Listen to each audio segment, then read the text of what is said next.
안녕하십니까. 22대 국회의원 선거 기간에 총선 격전지를 중심으로 선거 상황을 짚어보는 4.10 총격전 선거 D-22일 3월 19일 화요일 오후에 인사드립니다. 자, 민주당 대표 이재명 아마 마지막 지지층 결집을 위한 승부수를 준비를 하고 있는 것 같습니다. 본인은 승부수라고 생각하는데 국민에게 어떤 모습으로 비칠지는 지금 충분히 상상이 갑니다. 뭐냐 하면은 오늘 이재명이 재판이 또 있었는데 그게 무단으로 불출석을 했습니다. 아예 무단 불출석했습니다. 그리고 강원도로 선거 지원한다고 가버렸는데 지금 법원에서 재판장이 이 국민이 다 지켜보고 있는 상황이죠. 그래서 이 다음에 또 불출석하면은 강제 구인하겠다 이렇게 경고를 했는데 민주당 쪽에서는 또 불출석하겠다고 이야기를 하고 있습니다. 그러면 결국은 이재명이 강제로 법정에 끌려가는 구인이 돼서 그런 모습을 연출하게 되는데 이것이 의도한 것이 아닌가. 스스로 그런 장면을 노출하기 위해서 그쪽으로 상황을 유도해 나가는 것이 아닌가 이런 분석이 나오고 있습니다. 지금 지지층 결집이 이재명에게는 상당히 필요하죠. 좌파가 지금 둘로 쪼개져 있습니다. 조국이 이 민주당의 지지층을 잠식을 하죠. 비례대표 후보만 내기는 하지만은 어쨌든 정당 투표에서 이재명의 민주당이 만든 위성정당보다 더 지지율이 높게 나옵니다.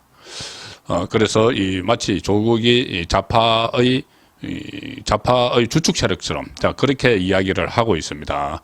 그래서 이재명이 바짝 긴장하고 있는 상황인데 그렇기 때문에 이재명 입장에서는 원래 민주당 지지층들을 끌어들이려는 그런 결집이 필요한 것이죠.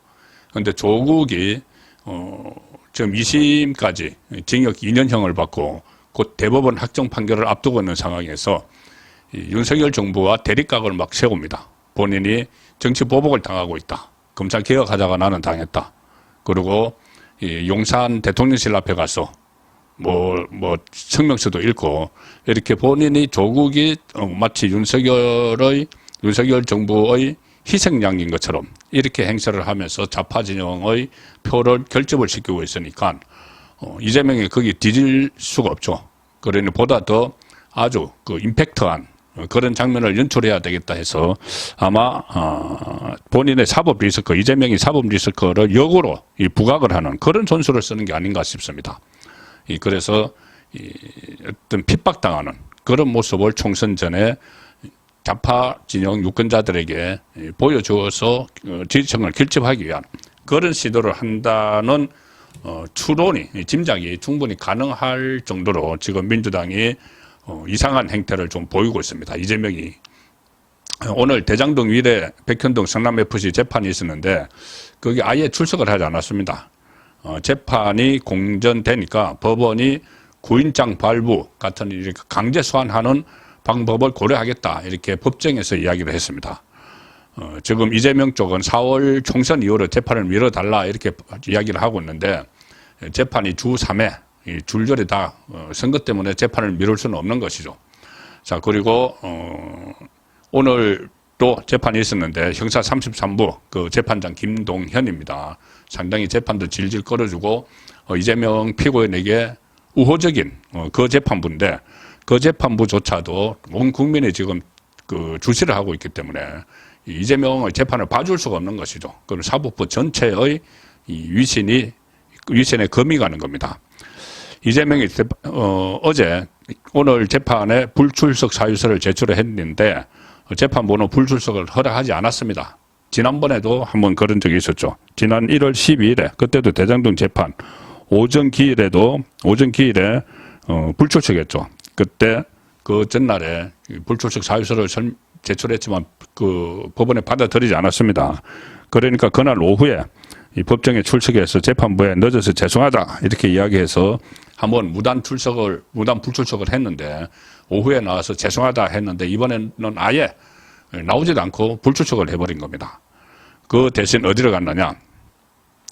재판부가 불출석을 허락하지 않았는데 법정에 안 나오고 강원도 춘천시를 방문해서 민주당 후보 지원 유세를 했다. 정치하느라고 재판에 안 나온 겁니다. 검찰은 오늘 법원에서 이재명 피고인이 무단으로 불출석하며 예정된 시간에 재판이 진행되지 못했다. 형사소송법상 출석 의무를 위반한 것이다. 출석의 의무가 있죠. 의무가 있습니다. 그리고 검찰은 피고인의 출석을 담보하고 강제하기 위한 여러 조치가 이루어져야 한다.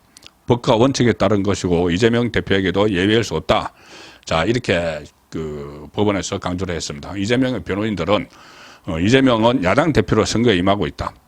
정당 민주주의와 선거의 중요성을 고려할 때 단순히 이재명 개인의 문제가 아닌 점을 고려해야 한다. 또 재판기를 정하는데 피고인의 생업을 고려하는 것은 원칙이다. 생업, 정치하는 게 생업이라는 이야기죠. 그런데 이게 한 번, 두 번이지 계속 불출석. 그전에 단식한다고 재판 안 나가고 국회 열렸다고 재판 안 나가고 상습적으로 하는 것을 어떻게 이게 재판부가 더 이상 용인을 할 수가 없는 것이죠. 아무리 이재명의 우호적인 재판부라 하더라도 그렇기 때문에 재판부는 이렇게 이야기합니다.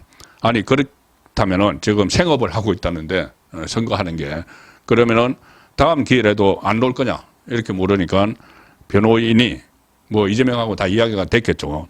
현실적으로 이번 총선 4월 10일까지는 출석이 어려울 것 같아. 아예 이렇게 대답을 합니다. 노력해보겠다 이런 것도 아니고 출석 안 해. 자, 그러니까 구인을 해. 그게 우리 선거 전략이야. 이 말인 거죠. 그러니까 재판부가 정치적 입장을 고려해서 재판을 진행할 수는 없다. 이재명 대표도 기일이 지정되면 출석해야 한다. 그리고 선거 기간에 국회가 열리지 않는데 국회가 열리면 또 어느 정도 입법부의 일이니까 참작을 할 수 있지만 국회도 열리지 않는데 재판에 안 나온다는 게 말이 안 된다. 그래서 그때 강제 소환도 고려할 수 있으니까 일정을 조정해서 출석해 달라. 그런데 지금 출석을 안 하겠다는 이야기죠. 그러면은 재판부가 법원에서 이렇게 기자들도 다 있는 데서 이야기를 해놨기 때문에 자 다음에 이재명이 안 나오면은 강제로 데려가는 수밖에 없죠. 구인장을 발부를 해서.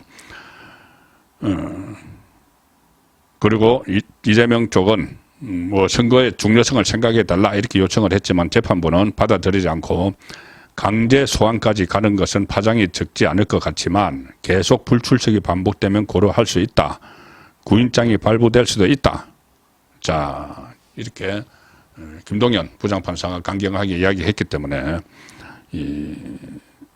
그러니까 이렇게 되니까는 이재명 쪽 변호인은 김건희 여사는 이렇게 또 물타기를 막 했는데 검찰은 이 사건과 관련 없는 이야기를 하지 않게 해달라 했고 재판부도 정치 이야기가 법정에 들어오지 않도록 하라. 정치 이야기가 좀 법정에 들어오지 않도록 하라. 그러니까 법정에서는 법원의 스케줄대로 재판을 진행을 하겠다. 그런데 앞으로 또 총선 때까지 한 4번 정도 더 재판이 있습니다.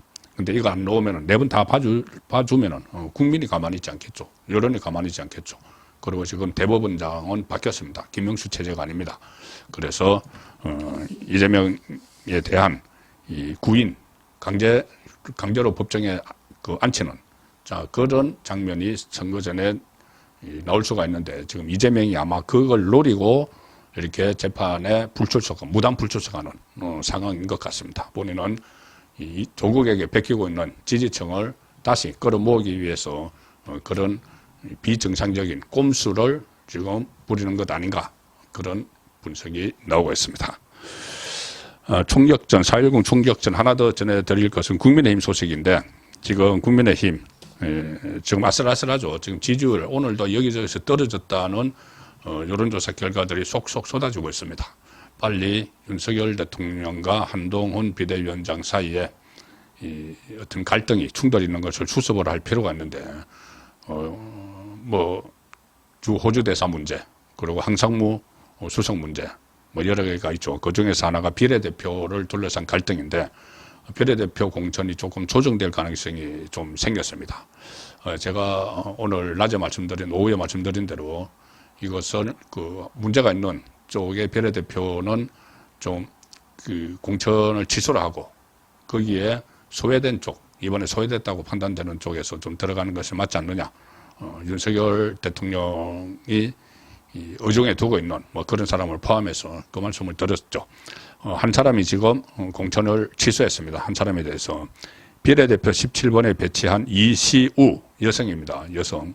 전 국무총리실 서기관 37살인데 별다른 이력도 없는데 서기관이 비례대표 당선권의 공천을 받았죠.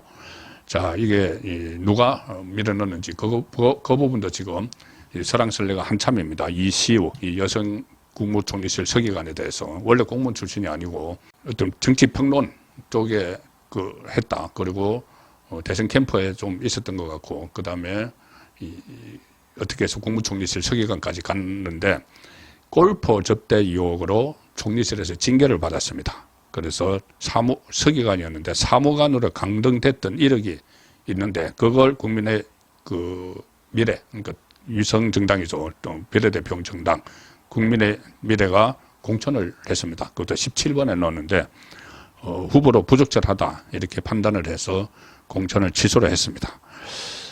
국민의힘 핵심 관계자는 비례대표 당선권에 호남 인사들이 소외됐다는 지적이 있는데 나름대로 배려를 했지만 수적으로 배려를 한다고 했는데도 불만이 계속 있어서 일단 지켜보려 한다.